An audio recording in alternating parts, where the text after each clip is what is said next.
They think I'm just the boring, pragmatic daughter, the emotionless ATM, the one who shows up, writes checks, and disappears back into her spreadsheets without complaint. They forget that I'm a forensic accountant who specializes in investigating the most sophisticated financial fraud schemes in the country. I've dismantled Ponzi operations that fooled federal regulators. I've traced money through 17 offshore shell companies to catch embezzlers who thought they were untouchable. And right now, I'm standing in the middle of my parents' living room, holding a cardboard box taped together so haphazardly that one corner is already splitting open. Inside is a blender. Not just any blender, the exact same blender I gave my mother 4 years ago as a thoughtful housewarming gift when they downsized. Except now it's filthy. The power cord is crusted with what looks like dried coffee stains. The plastic pitcher is cloudy and scratched. Someone has stuffed a Starbucks gift card inside, and when I pull it out to check, the balance mocks me. $15. $15. Meanwhile, 10 feet away from me, my 29-year-old sister Fallon is literally screaming with joy, and I mean screaming that high-pitched squeal that makes dogs bark 3 blocks away. She's jumping up and down in her overpriced athleisure outfit, waving a document above her head like she just won the lottery. That document is a quitclaim deed to the historic carriage house. The one made of original red brick, with oak hardwood floors and those beautiful arched windows. The one located in the most expensive historic district in our city, surrounded by multi-million-dollar estates and boutique art galleries. The one our grandparents left to the family trust, free and clear, no mortgage, no liens, completely paid off. The one currently valued at $450,000, and my parents just signed it over to her. Just now, in front of 50 guests at their 35th wedding anniversary party. The party I paid for.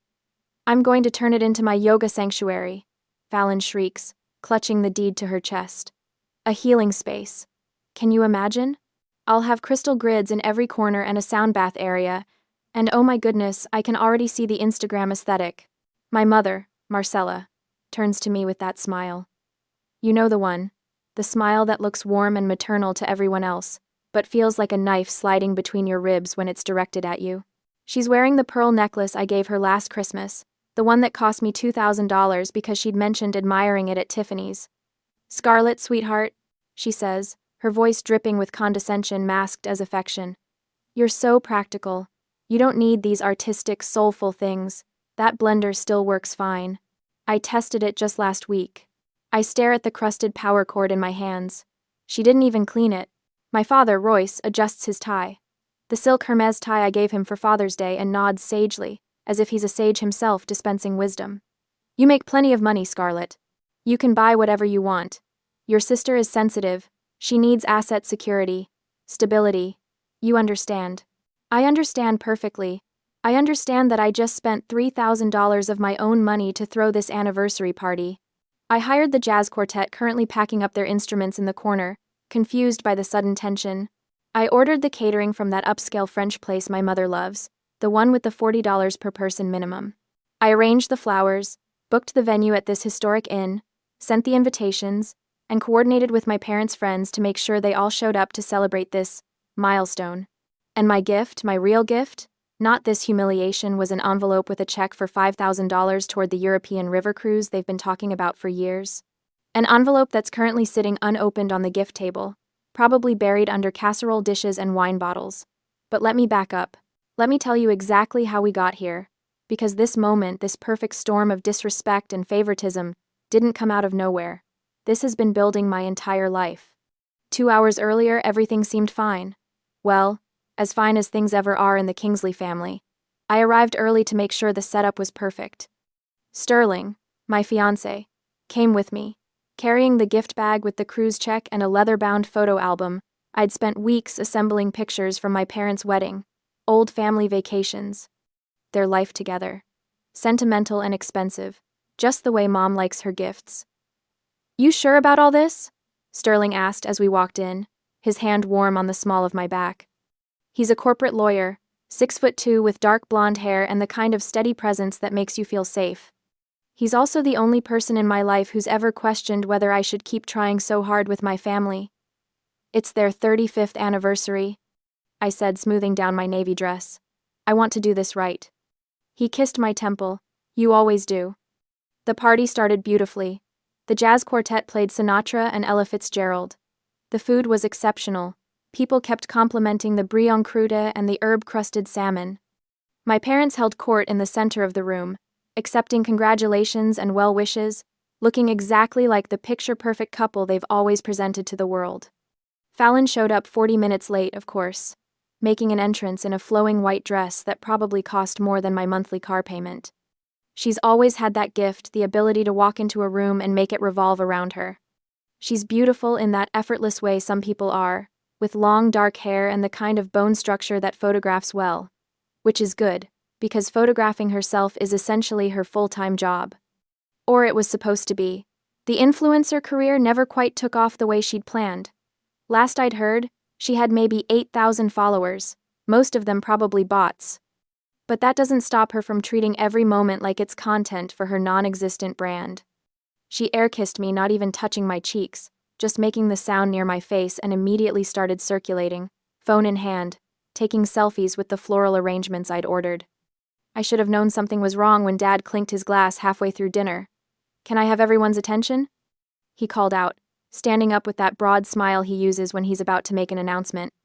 Mom stood beside him, her hand on his arm, both of them glowing with whatever secret they were about to reveal. My stomach tightened, but I told myself it was nothing. Maybe they were renewing their vows. Maybe they were announcing the cruise I'd just funded. Maybe.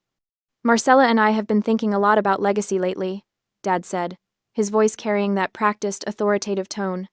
He's always been good at commanding a room. It's what made him successful in commercial real estate before he retired. About what we want to leave behind for our girls. And we've decided not to wait until we're gone. We want to see our daughters enjoy their inheritance now, while we're still here to share in the joy. Oh no. "Fallon, sweetheart, come up here." My sister practically floated to the front, all glowing skin and excited energy. I watched from my seat, Sterling's hand finding mine under the table, squeezing gently. Dad pulled out the deed then. The actual, legal, quitclaim, deed, notarized and everything. He must have had it prepared weeks ago, maybe months. "Your grandmother's carriage house," he announced, "is now yours. Free and clear. We know you've been searching for your purpose, your calling. Your mother and I believe that you need a space that's truly yours, where you can build something meaningful. A healing studio, a yoga sanctuary, whatever speaks to your soul." The room erupted in applause. People were congratulating Fallon, who was crying pretty tears that somehow didn't ruin her makeup. Mom was beaming. Dad looked proud enough to burst. And I was doing math. $450,000. That's what the carriage house is worth. I looked it up last year when I was curious about property values in that neighborhood. It's a unique property, original 1,890 construction, meticulously maintained by my grandmother until she passed, located on a corner lot in the historic district where properties rarely come on the market. The architectural details alone make it valuable. Exposed brick, original timber beams, those tall arched windows with the wavy glass. Fallon, who has never held a job for more than 6 months. Fallon, who still asks Mom to make her doctor's appointments. Fallon, who literally called me last year to ask how to file taxes. They just gave her a $500,000 asset. "Scarlett, honey, come here." Mom called, and I stood up on legs that felt numb, walking to the front like a prisoner approaching the gallows. That's when she bent down and pulled out the cardboard box from under the gift table. I recognized it immediately. The shape, the size, the way the tape was yellowing at the edges. My hands opened it automatically, even though some part of my brain was screaming at me to stop, to run, to refuse whatever humiliation was coming. The blender sat there, grimy and pathetic, with that $15 Starbucks card stuck to the pitcher with what looked like dried honey. "I thought you could use this," Mom said brightly, like she was giving me something precious. "You're always so busy with work. This will help with those breakfast smoothies you're always talking about. And the gift card is for your coffee. I know how much you love your lattes." The room went quiet. I could feel 50 pairs of eyes on me, watching, waiting to see how I'd react. Dad leaned in, his voice lower now but still audible to the front tables. "You make plenty of money, Scarlett. You can buy whatever you want. Your sister is sensitive. She needs asset security. You're strong. You don't need things like this to feel valued." Strong. That's always been the word, hasn't it? strong, independent, practical, self-sufficient. Translation: you don't need love, attention, or fairness because you're too busy being useful. I looked at Fallon, still clutching her deed, still crying her pretty tears. I looked at my parents, so pleased with themselves, so certain they'd done the right thing. And something inside me, something that had been bending and bending for 33 years, finally snapped. Not broke, snapped. There's a difference. When something breaks, it's weak, it's destroyed, it can't be used anymore. When something snaps, it becomes a weapon. I set the box down on the gift table with exaggerated care. Then I pulled out my phone, right there in front of everyone, and called the catering company. "Hi, this is Scarlett Kingsley," I said, my voice perfectly calm. "I need to cancel the payment authorization for tonight's event. Yes, I know the party is happening right now. I'm revoking my credit card authorization." Immediately. Mom's face went white. "Scarlett, what are you?" I held up one finger, wait, and continued with the venue coordinator. "Same thing. I'm canceling my payment. The party hosts will need to settle the bill themselves. Thank you." The jazz quartet stopped playing mid-song. I picked up the dirty blender, held it up so everyone could see the crusted cord, the grimy pitcher, and enunciated each word with crystalline clarity. "I think you two will need this to pulverize your hopes of me funding your retirement." Then I walked out. Sterling grabbed our coats and followed without a word, and by the time we reached my Audi Q5 in the parking lot, I could hear the chaos erupting inside. Raised voices. Mom's protests. The venue coordinator demanding payment. Not my problem anymore. "You okay?" Sterling asked as I started the engine, my hands perfectly steady on the wheel. "I'm free," I said. And I meant it. That was the moment right there in that parking lot with the sounds of my parents' anniversary party collapsing behind me that I stopped being their ATM. But that was just the beginning. Because they don't know that I'm not just a boring number cruncher. In my line of work, we have a saying, the math doesn't have emotions, and neither does the audit. I've spent 10 years tracing hidden assets for the FBI and dismantling corporate frauds. I don't need to scream, or fight, or beg for respect. I just need to open the books. And their books are wide open. 18 months of blessed silence have passed since I walked out of that anniversary party. 18 months of not speaking to my parents or my sister. No calls, no texts, no awkward family dinners where I smile and pretend everything is fine while being treated like a convenient bank account with legs. 18 months of building my life exactly the way I want it. Sterling and I bought a penthouse downtown, 2,000 square feet of floor-to-ceiling windows and modern design, with a view of the city skyline that makes every morning feel like victory. We furnished it ourselves, choosing every piece together. No hand-me-downs, no guilt-laden family heirlooms that come with strings attached. Just clean lines, comfortable furniture, and space that belongs entirely to us. My career has flourished. I made senior director at my firm 6 months ago, leading the most complex fraud investigations in the region. My income has increased by 40%. I've been featured in 2 industry publications for my work dismantling a healthcare billing scheme that had been running for 7 years. I am thriving. But I'd be lying if I said I never thought about them. Not because I missed them, absolutely not. Because I'm a forensic accountant, and once you train your brain to spot patterns, you can't turn it off. It becomes reflex, like breathing. So, when I occasionally checked public records, property tax filings, business registrations, municipal violations, I told myself it was just professional habit, due diligence, keeping my skills sharp. That's how I found the gold mine. It started innocently enough. I was having coffee one Saturday morning, Sterling still asleep in our bedroom, and I pulled up the county property database on my laptop. Just curious, I told myself. Just wondering what Fallon had actually done with that $450,000 gift. The answer? Absolutely nothing productive. According to her Instagram, which I occasionally checked through a fake account because I'm petty but not stupid, she'd posted exactly 3 photos inside the carriage house in the first month after the party. All carefully staged shots of her doing yoga poses in empty rooms, captioned with nonsense about finding her inner goddess and creating sacred space. Then the posts stopped. Instead, her feed filled up with party pictures.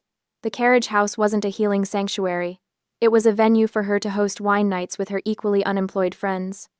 There were photos of string lights hung haphazardly across the original timber beams, pictures of someone's boyfriend doing a keg stand in the kitchen, a video of Fallon and 3 friends dancing on the porch at 2 in the morning, disturbing every neighbor on that quiet, expensive street. But the Instagram feed was just entertainment. The real discovery came from the city database. You see, the historic district doesn't just sound fancy, it comes with actual legal requirements. Strict ones. When you own property in that zone, you're not just a homeowner, you're a custodian of architectural history. There are rules about exterior maintenance, paint colors, landscaping, even the height of your grass, and violations come with penalties. I pulled up the property record for the carriage house address and felt my pulse quicken as line after line of violation notices loaded on my screen. Violation has shown 847, HG. Failure to maintain landscaping to code standards. Front lawn grass exceeds 8 inches in height. Fine, $500 per day until corrected. Violation, Heishonininitu 3HG. Exterior wooden window frames showing visible rot and peeling paint. Failure to restore using historically approved paint colors per Section 4.7 of Historic District Guidelines. Fine, $500 per day until corrected. Violation #21 of our HG. Removal of original storm shutters without proper permits. Fine, $1,000 per day until shutters restored or alternative approved. I sat back in my chair, coffee forgotten, and done the math. The first violation was dated 8 months ago. The window frame violation started 6 months ago. The shutter issue was 4 months old. $500 per day for 240 days. $500 per day for 180 days. $1,000 per day for 120 days. Plus property taxes. Because of course Fallon hadn't paid those either. The numbers danced in my head like music. $120,000 in grass violations. $90,000 in window frame violations. $120,000 in shutter violations. $18,000 in unpaid property taxes. Add in the accruing interest and administrative fees, and we were looking at roughly $350,000 in municipal liens, on a property worth $450,000. I pulled up the violation notices themselves. They'd all been mailed to the carriage house address, certified letters, every one of them. And according to the tracking information, they'd been delivered but never signed for. Fallon didn't even know she was being fined. Or more likely, she'd seen the official-looking envelopes and ignored them, the way she ignores anything that requires adult responsibility. The city had placed a priority lien on the property 4 weeks ago. That lien sits above all other claims, even a mortgage, if there were one. It means the city gets paid first, before anyone else, if the property is sold or foreclosed. I sat there in my beautiful penthouse, sunlight streaming through the windows, and smiled. Because here's what Fallon and my parents don't understand about the world. Debt doesn't disappear because you ignore it. It grows, it compounds, it becomes something alive and hungry. And the city doesn't care about your feelings or your potential or your healing journey. The city wants its money. I spent the next 2 weeks researching municipal lien purchases. It's not as common as buying defaulted mortgages, but it's legal, and it's powerful.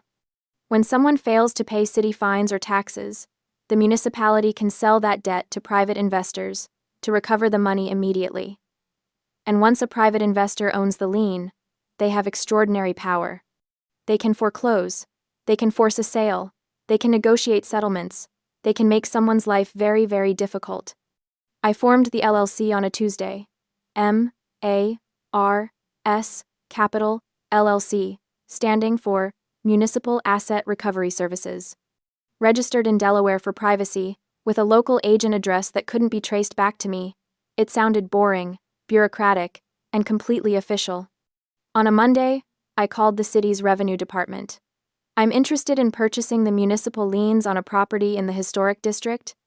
I said, all business, no emotion.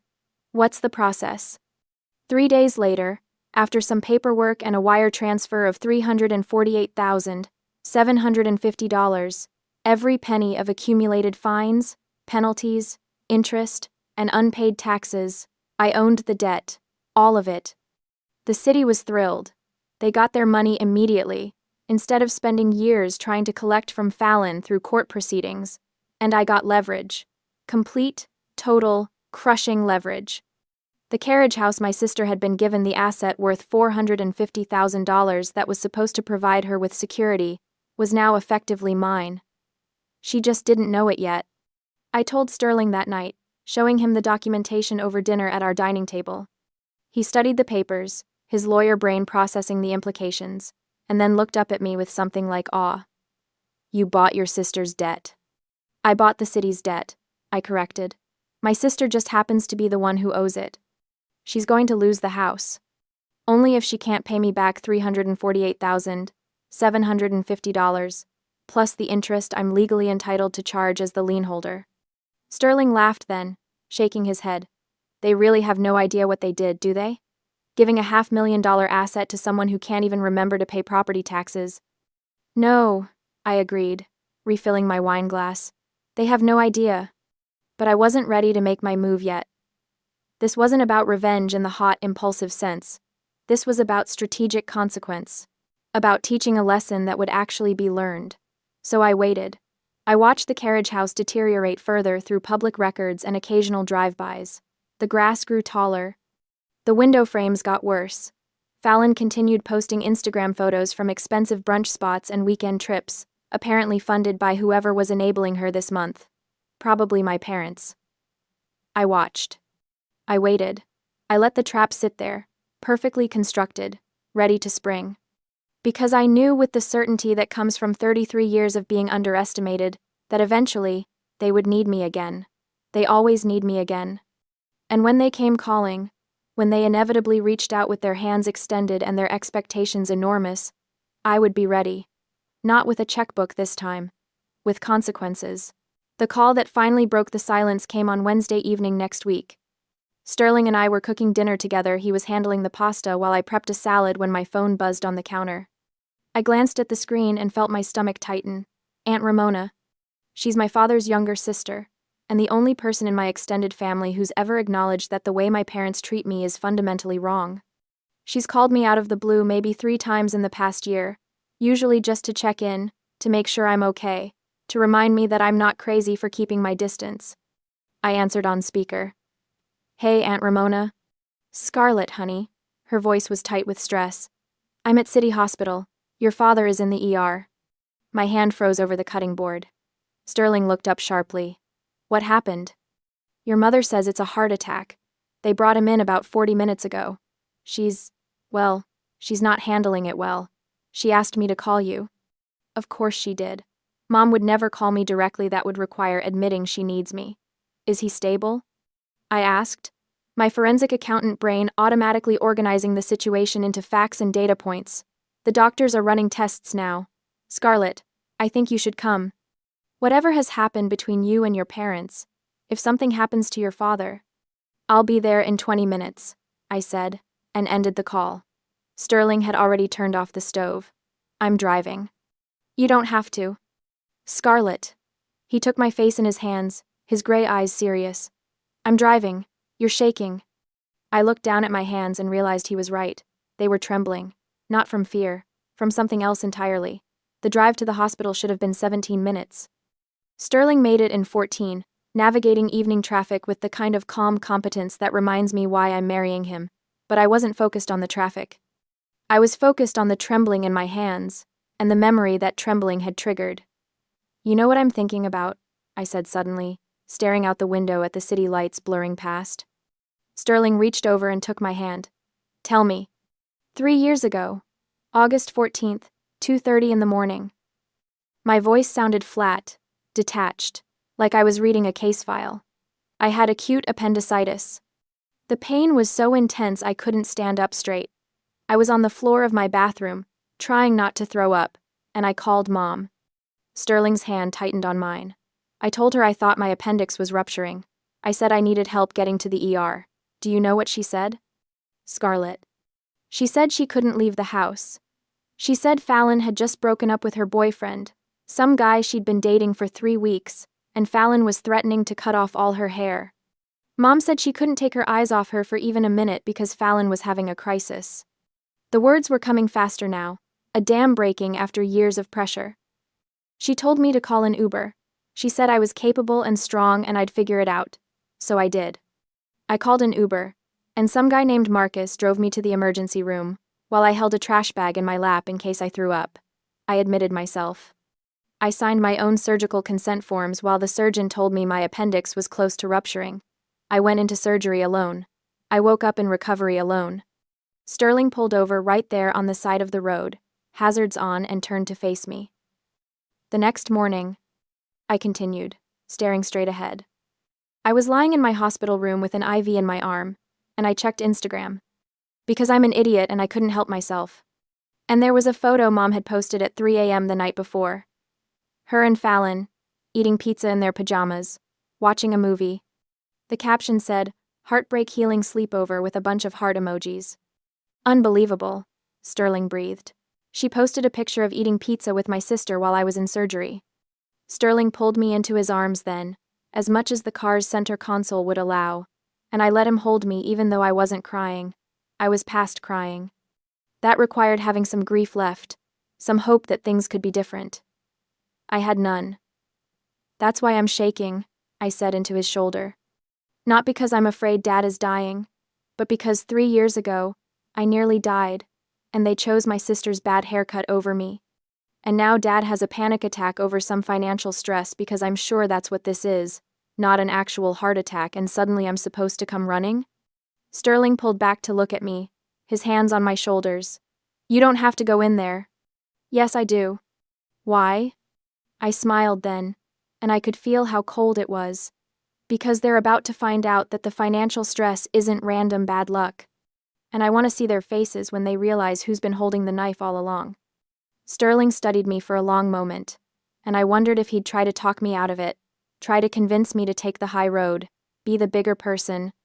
All those exhausting platitudes people use when they want you to accept mistreatment gracefully. Instead, he kissed my forehead and said, "Then let's go teach them what consequences look like. That's why I'm marrying him." We walked into the hospital together, Sterling's hand solid and steady on my back. The automatic doors slid open, bringing the smell of antiseptic and anxiety that all hospitals share. The fluorescent lights made everything look washed out, surreal. I knew exactly where to go: the VIP waiting room, 3rd floor. Of course they'd be in the VIP section. My parents would never wait with the common people, even in a medical emergency. The elevator ride took forever and no time at all. When the doors opened on the 3rd floor, I heard my mother's voice before I saw her. And she won't even answer her phone. I've called 6 times. 6. After everything we've given her, after we raised her, fed her, paid for her education. Aunt Ramona's voice cut through, tired and firm. "Marcella, maybe she didn't answer because you haven't spoken to her in 18 months except to..." There she is. Mom had spotted me. She came rushing down the hallway, her hair slightly disheveled, mascara smudged under her eyes. She was wearing the cashmere cardigan I'd given her 2 Christmases ago. She reached for me like she was going to hug me, and I stepped smoothly to the side, letting her momentum carry her past me. Sterling moved subtly to block her from trying again. "How's Dad?" I asked, my voice professionally neutral. "Oh, now you care?" Mom's grief transformed instantly into anger. "Now you decide to show up? After abandoning your family for over a year? After humiliating us at our anniversary party? After..." "Marcella." Dad's voice came from the waiting room doorway. He looked pale but steady, standing on his own 2 feet. "That's enough." Not an actual heart attack then, just as I'd suspected. I walked past my mother without another word and faced my father. "What did the doctors say?" He had the grace to look slightly embarrassed. "Panic attack. Stress-induced. They want to keep me for observation overnight, but I'm fine." "Good," I said. "Then I'll be going." "Wait." He held up a hand. "We need to talk. About Fallon. About the house." There it was, the real reason for the emergency call. I looked at Aunt Ramona, who gave me a small, apologetic shrug. She'd been used as bait, and she knew it. 5 minutes, I said, in private. Dad nodded and gestured to a smaller consultation room off the main waiting area. Sterling started to follow me, but I squeezed his hand. "Wait here. I'll be fine." "You sure?" "I'm sure. Because this wasn't about needing protection. This was about watching them walk into the trap I'd built, and I wanted to see every second of it with perfect clarity. I followed my father into the consultation room, and Mom rushed in behind us before I could close the door. Typical. The room was small, clinical, with 2 chairs and a small couch. Medical pamphlets lined a rack on the wall. Dad sat heavily in one chair. Mom perched on the couch's edge, her hands twisting together. I remained standing. "So," I said, "what's the crisis?" For a moment, neither of them spoke. Dad looked at Mom. Mom looked at her hands. The silence stretched taut, and I let it. I've learned from interrogating fraud suspects that people will say anything to fill an uncomfortable silence. They'll confess to things you didn't even know to ask about. Finally, Mom broke. "The house," she said, her voice cracking. "Fallon's house. The carriage house. We're going to lose it." I raised an eyebrow. "How unfortunate." "Unfortunate?" Mom's head snapped up, her eyes flashing. "Is that all you have to say? Your sister is about to lose everything because of some technicality, some ridiculous city fines, and all you can say is unfortunate? What would you like me to say?" "That you'll help." She stood up, taking a step toward me. "That despite our differences, you'll still do the right thing for family. Scarlett, they're going to foreclose. Some company called MARS Capital bought all the debt. They sent a letter yesterday saying, Fallon has 30 days to pay the full amount, or they're taking the house." I felt a thrill run through me, not guilt, not shame, but pure satisfaction. They'd received my letter. "How much does she owe?" I asked, keeping my face carefully neutral. Dad cleared his throat. "With the accumulated fines, the property taxes, and the interest this company is charging, it's approximately $348,000. That's quite a bit." "It's devastating," Mom said, tears starting to flow now. Real ones this time, not the pretty crying she does for effect. "We tried to pay it ourselves, but we don't have that kind of liquid cash. We'd have to sell our house, and we're too old to start over, and Fallon certainly doesn't have it. She's been struggling, trying to find her path." "Partying," I corrected calmly. "She's been partying. I've seen the Instagram posts." Mom's mouth tightened. "She's young. She's figuring things out, but she doesn't deserve to lose her home because of some bureaucratic nonsense about grass height and paint colors. It's insane that the city can charge so much for." "The city isn't charging it anymore," I said. MARS Capital is. They bought the debt, and as the new lien holder, they have every legal right to foreclose if the debt isn't paid. "We know that," Dad snapped, some of his old authority creeping back into his voice.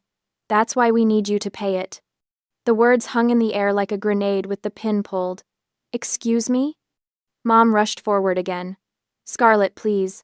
I know we've had our issues. I know you felt hurt by the anniversary gift situation, but surely you can see past that now. This is family. This is your sister's future. You have the money, you've always had money. You make twice what your father made at your age. A few $100,000 is nothing to you." $348,750, I said precisely. "Plus ongoing interest accrual. That's not a few $100,000. That's more than most people make in 7 years." "But you're not most people," Dad said. He stood up slowly, pulling out his card about patriarchal wisdom. "You're a Kingsley, and Kingsleys take care of family. Your grandfather would be ashamed if he knew you were letting your sister lose the house he built." There it was. The guilt card, the family honor card, the invocation of the dead grandfather who'd actually liked me, unlike these two. I felt nothing. "Grandfather's house," I said softly, "that you gave to Fallon without even asking me. That you transferred to a 29-year-old with no job, no income, and no ability to maintain it. That you handed over at a party I paid $3,000 to throw, while giving me a dirty blender. We've apologized for that," Mom said, though we all knew that was a lie.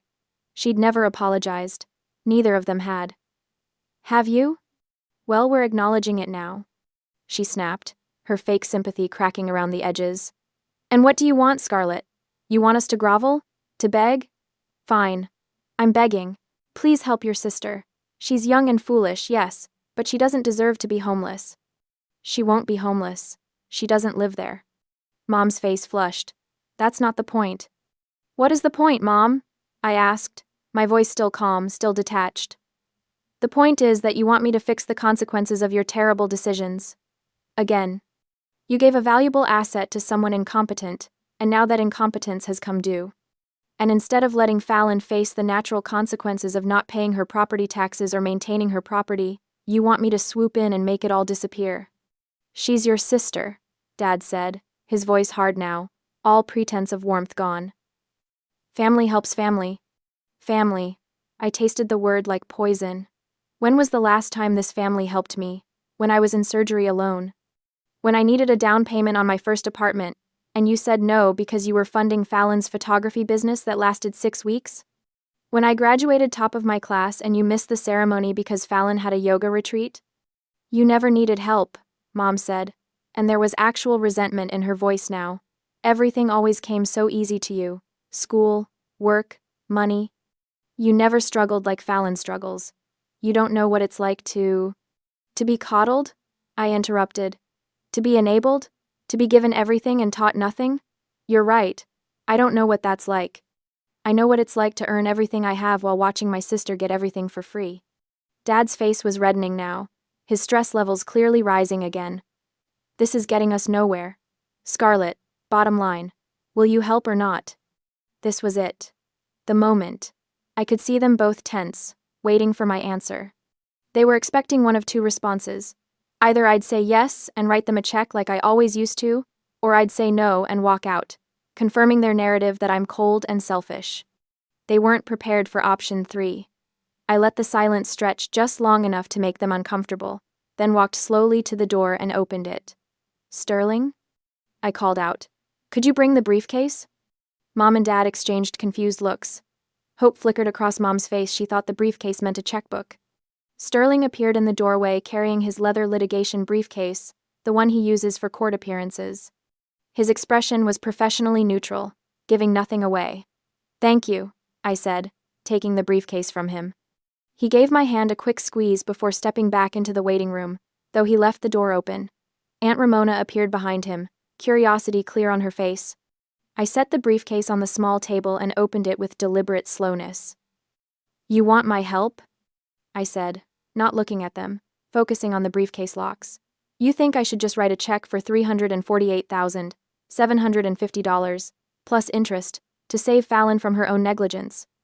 Yes, Mom breathed. Yes, exactly. But, here's what you don't understand. I pulled out the first document. I've spent 18 months learning exactly how much damage financial irresponsibility can cause.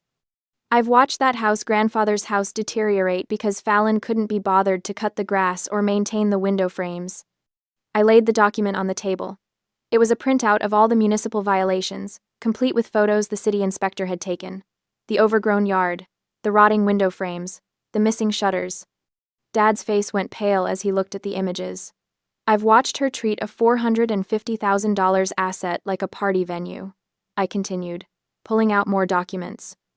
Instagram printouts, photos of beer cans on the historic porch, videos of her friends climbing on the original timber beams. Where did you get these? Mom whispered. Instagram is public, Mom. Anyone can see them, including the Historic Preservation Board, who I'm sure would be fascinated to see how Fallon has been treating this protected property. I pulled out the next stack. Property tax records, violation notices, the escalating fines. Fallon received 17 certified letters from the city, I said. 17 warnings that she was in violation. 17 chances to correct the problems before the fines became catastrophic. She ignored all of them. She didn't know, Mom started. She didn't care, I corrected. There's a difference. And now the bill has come due. I pulled out the final document, the one I'd been building to. The M.A.R.S. Capital LLC purchase agreement with the city. This, I said, laying it carefully on top of the pile, is the proof that someone bought Fallon's debt from the city 3 months ago. All $348,750 of it. Dad reached for the document, his hands shaking slightly. His eyes scanned the legal text, the transaction details, He stopped breathing. What? Mom demanded. What is it? But Dad had found it, right there in the corporate registration documents I'd helpfully included. M.A.R.S. Capital LLC, registered agent, Sterling J. Bennett, attorney at law. Officers of the corporation. You, Dad whispered, looking up at me with something I'd never seen in his eyes before. Fear. You bought the debt. Your MARS capital. Mom's face went through a rapid series of expressions: confusion, realization, horror, rage. You're foreclosing on your own sister? Her voice was shrill enough to carry into the waiting room. I'm not foreclosing on anyone, I said calmly. I'm simply the lien holder. Fallon can pay the debt, and the house is hers to keep. She just needs to come up with $348,750, plus the ongoing interest that accrues at the legally allowable rate of 12% per annum. That's over $40,000 a year in interest alone, Dad said. Yes, that's how debt works. This is insane, Mom said, her voice rising. You're destroying your sister out of spite. Over a blender. You're willing to take everything from her because we gave you a used blender instead of a house worth $450,000? I smiled. No, Mom. This isn't about the blender. The blender was just the moment I realized who you people really are. This is about consequences. Natural, legal, appropriate consequences for 18 months of negligence and entitlement. So, you're just going to take the house, Dad said flatly. I don't want the house. I want Fallon to pay her debts like an adult. She can't. Then she'll lose the house. That's how it works when you don't pay your bills. Mom made a sound like a wounded animal. You evil, ungrateful. Actually, I interrupted, I'm prepared to make an offer. They both froze. I reached into the briefcase one more time and pulled out a document Sterling had prepared yesterday. A settlement agreement, printed on proper legal letterhead, with signature lines and everything. I will forgive the debt entirely. I said. All $348,750. Fallon keeps the house, free and clear, and I'll transfer the lien release documents as soon as this agreement is executed. Hope blazed across both their faces. However, I continued, there are conditions. What conditions? Dad asked warily. I held up the agreement so they could see the terms clearly. First, Mom and Dad, you will pay me back the $80,000 you've borrowed from me over the years. Every emergency loan you never paid back. Every time you asked me to cover something and promised to repay me next month. I have records of every transaction. That payment is due within 90 days. Mom's mouth opened, but nothing came out. Second, you will sell your house, your primary residence, and use the proceeds to pay me that $80,000, plus pay off your own debts. I know you're underwater on your credit cards and behind on your own property taxes. You'll use the remaining money to move into something you can actually afford. A rental, perhaps. Something modest. You can't be serious, Dad said. I'm extremely serious. You gave away a $450,000 asset to someone who couldn't maintain it while asking me to fund your retirement. Those decisions have consequences. You'll downsize, pay your debts, and live within your means like everyone else in the world. And if we refuse? Mom asked, her voice venomous. I shrugged. Then I foreclose on Fallon in 30 days, take the house and sell it at auction. I'll probably net around $400,000 after fees. And you'll still owe me the $80,000 I can pursue through civil court. Plus, you'll have a daughter who's homeless and unemployable. Your choice. Dad was reading the agreement now, his lawyer's eyes catching every detail.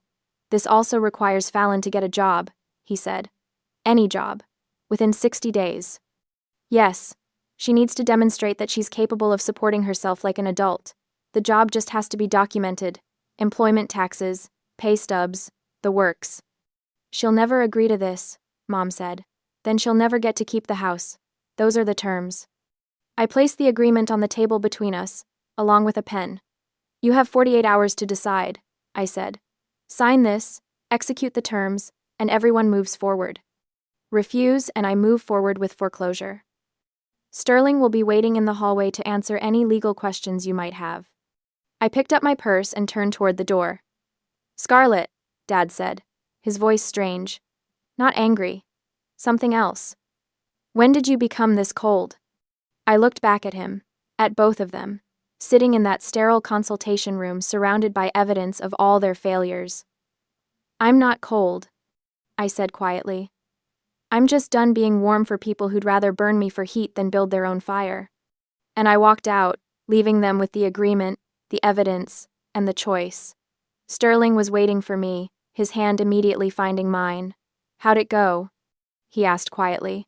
The trap is sprung, I said. Now we wait to see if they're smart enough to take the exit I'm offering. 48 hours passed in silence. When the deadline arrived, my parents didn't ask to meet at their house. They requested a meeting in the hospital cafeteria, since Dad had been discharged but was waiting for final prescriptions. Neutral ground, public, safe. They were sitting at a small round table when Sterling and I arrived. Fallon was there too, wearing large sunglasses and looking bored, scrolling through her phone. Mom and Dad didn't look defeated, though. They looked oddly confident. Dad had a folder in front of him, not the one I gave him, but a new one. We're glad you came, Dad said, gesturing to the empty chairs. He didn't stand up. Do you have the signed agreement? I asked, remaining standing. We have an agreement, Dad corrected, tapping the folder. A counteroffer. We've reviewed your terms, Scarlett, and frankly, they're draconian. We are willing to pay back the $80,000 over a 5-year period. But we will not be selling our home. That is non-negotiable. And requiring Fallon to get a menial job is just vindictive. Mom nodded, crossing her arms. We're your parents, not your tenants. You can't just order us to sell our property. And if you try to foreclose on the carriage house, we've spoken to a lawyer friend. He says we can tie this up in probate court for years. It's a family dispute. Judges hate these things. You'll spend more on legal fees than the debt is worth. They stared at me, smug and self-assured. They thought they had called my bluff. They thought the worst I could do was a civil lawsuit. I looked at Sterling. He didn't smile, but his eyes were dancing. Actually, I said, my voice cutting through the cafeteria chatter like a blade through silk. There's something we need to discuss before we talk about civil court. I reached into my bag and pulled out a manila folder. I didn't slam it down. I placed it gently on top of Dad's counter-offer. Do you remember this? The quitclaim deed you had me sign? Mom frowned. What does that have to do with anything? Let me refresh your memory. I flipped it open. Line 37. Declared property value. $25,000. That's what you put down to avoid gift tax implications. Dad waved a hand dismissively. That's standard practice. Everyone does that. Everyone commits tax fraud? I tilted my head. Interesting defense strategy. It's not fraud, Dad scoffed. It's creative accounting. The IRS disagrees, I said. You see, the problem is that the carriage house isn't worth $25,000. It never was. The market appraisal, the one I had done 3 months ago, by a certified independent appraiser values that historic property at $450,000. I let the number hang in the air. That is a $425,000 gap, I continued, my voice dropping to a dangerous whisper. Which constitutes major tax fraud under federal law. IRS Code Section 7201. Willful attempt to evade tax carries a penalty of up to 5 years in federal prison and fines up to $250,000 per person. The smugness evaporated from their faces instantly. Dad's hand froze on his folder. Fallon looked up from her phone, sunglasses sliding down her nose. You wouldn't... Mom stammered.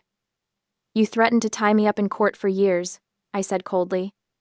You thought this was a civil dispute about a debt. It's not. This is a criminal matter waiting to happen. Sterling stepped forward, his voice low and professional. Here is the reality facing you right now. If Scarlett proceeds with foreclosure, the deed becomes part of the public court record. The IRS monitors foreclosure filings for exactly this kind of discrepancy. They will audit you. They will find the fraud. And given the amount, they will prosecute. However, Sterling continued, if the settlement agreement Scarlett provided 2 days ago is signed unaltered, the lien is released. There is no foreclosure, no public filing. The deed remains internal. I slid my original agreement across the table, covering their pathetic counter-offer. So, I said, you have 2 choices. Option A, you stick to your counter-offer, I foreclose, and you explain to a federal judge why you lied about $425,000 in assets. Option B, you sign this. Right now. You sell your house, pay me back, and Fallon gets a job.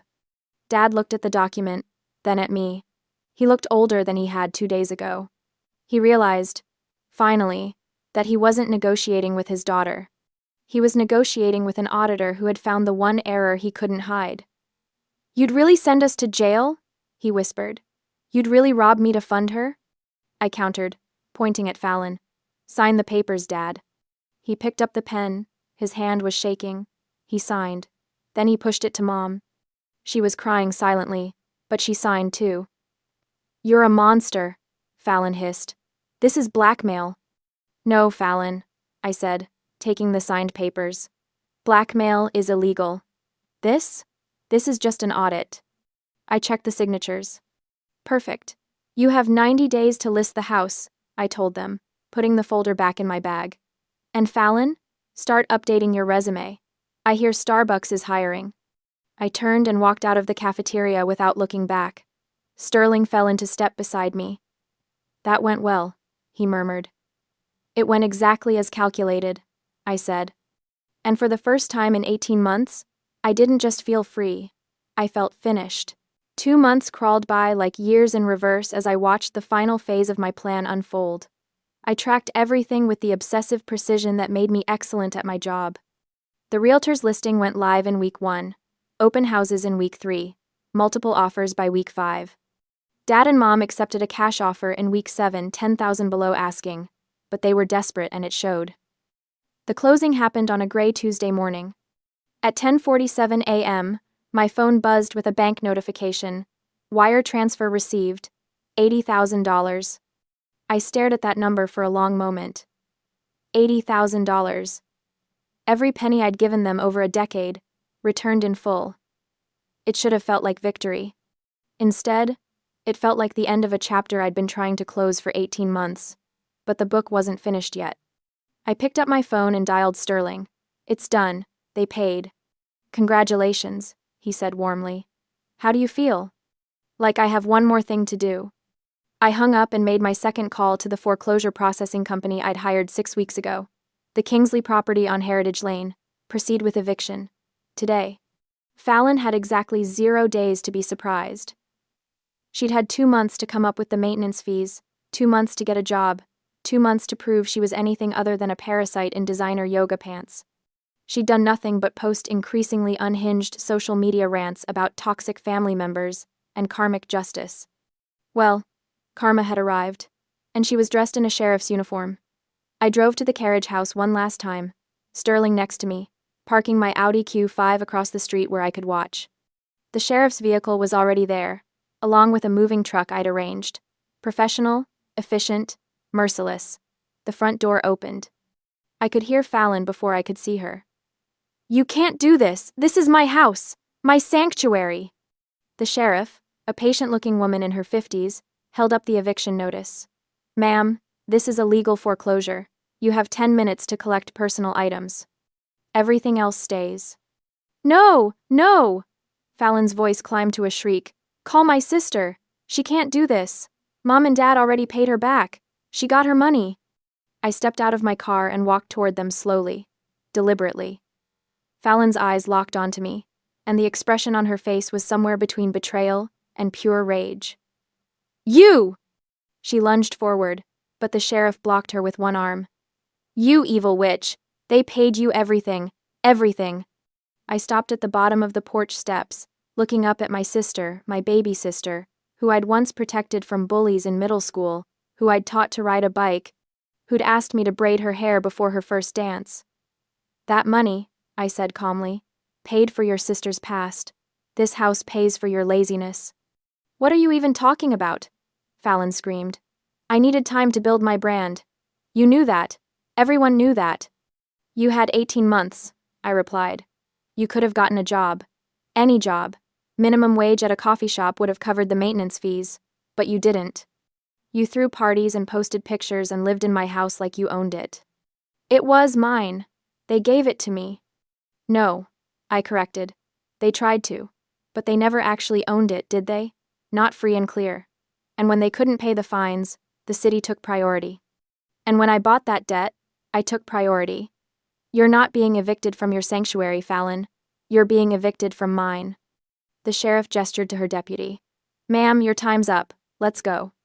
This isn't over, Fallon shrieked as they escorted her down the steps. I'll sue you. I'll ruin you. I'll tell everyone what you did. Please do, I said pleasantly. I'm sure your 73 Instagram followers will be devastated. She tried to lunge at me again, but the deputies had her now, walking her firmly toward the street where a taxi was waiting, also arranged by me. I wasn't completely heartless. She wouldn't be homeless. She'd just be Mom and Dad's problem, in their tiny rental apartment. The thought made me smile. When the taxi pulled away, Fallon's face pressed against the window, still screaming, I turned to the sheriff. Thank you for your professionalism. Just doing my job, ma'am. She handed me the keys. Property's yours now. All legal. I climbed the steps and pushed open the door. The carriage house was exactly as I remembered it, and nothing like it at all. The red brick walls still stood strong, 200 years of history held in their mortar. The oak floors still gleamed, though they were scuffed now from furniture being dragged out, from parties, from neglect. But it was empty. Completely, utterly empty. My footsteps echoed as I walked through the rooms. The living room where Fallon had held her ridiculous influencer gatherings. The kitchen where she'd never cooked a single meal. The yoga studio she'd created in what used to be the library. I stopped in the center of that yoga room and set down the box I'd been carrying. The blender. I lifted it out carefully. It was the same dirty blender from 18 months ago. I'd kept it in this box in my storage unit, the residue on it dried to a hard, odorless crust. The cardboard was creased, the plastic dull. I placed it in the exact center of the oak floor. Then I plugged it into the wall outlet. The cord reached with an inch to spare.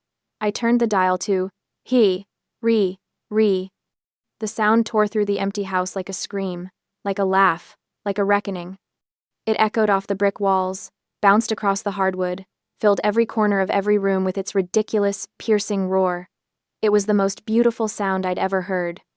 I stood there for a moment, watching it vibrate against the floor, listening to it destroy the sanctity of Fallon's precious sanctuary. Then I turned and walked out, closing the door behind me. The blender kept screaming. Sterling was waiting by my car, leaning against the hood with his arms crossed and a proud smile on his face. How do you feel? Like I have one more thing to do, I said. I pulled out my phone and opened a new email. The recipient field automatically populated, tips@irs.gov. Scarlett, Sterling said carefully. You don't have to. Yes, I do. I started typing, my fingers moving with practiced efficiency. Professional ethics won't let me ignore it. $450,000 versus $25,000? That's not a rounding error. That's deliberate fraud. I paused for a moment, thinking about the settlement agreement in Sterling's briefcase. We had promised to release the lien. We had promised not to sue for the $80,000. We never promised to hide a felony. They assumed my silence was part of the purchase price. They forgot that I'm an auditor. I don't cover up discrepancies. I report them. I attached scanned copies of the quitclaim deed, the independent appraisal, and the property records. Everything documented, everything provable. The kind of evidence that would make an IRS agent salivate. Subject: anonymous tip, property valuation fraud.